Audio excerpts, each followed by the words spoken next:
অন্নপূর্ণা যোজনার টাকা যারা এখনও পাননি তাদের সমস্যার সমাধানে আসানসোল পৌর নিগমের সমস্ত বড় অফিসে শুরু হল বিশেষ ক্যাম্প। পুরমন্ত্রী অগ্নিমিত্রা পালের নির্দেশে মঙ্গলবার থেকে এই ক্যাম্পের আয়োজন করা হয়েছে।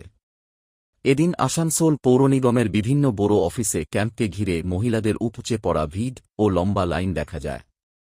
মহিলাদের অভিযোগ, জুন মাস থেকেই অনলাইন ও অফলাইনে অন্নপূর্ণা যোজনার জন্য আবেদন করলেও এখনও পর্যন্ত তারা টাকা পাননি। এইখানে আমরা অন্নপূর্ণার জন্য এসেছি। কি দেখছেন এখন এই লাইনে?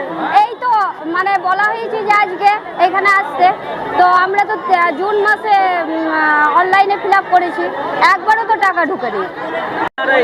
আমরা এখানে মানে অগ্নিমিত্রা পাল আমাদের বলেছিলেন এখানে আসতে, আজকে আসতে আমরা সবাই এসেছি অন্নপূর্ণার জন্য। কিন্তু এখানে বলছে যারা প্রসেসিংয়ে আছে, আন্ডার প্রসেসিংয়ে আছে, তারা বাড়ি চলে যাবে, আপনারা অপেক্ষা করেন আসেন। কিন্তু আমরা 3 মাস ধরে আমরা পাইনি, অফলাইন অনলাইন সব করেছি।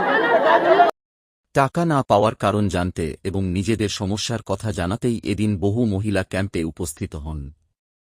সেখানে তাদের সমস্যার কথা শুনে প্রয়োজনীয় তথ্য সংগ্রহ করা হয়।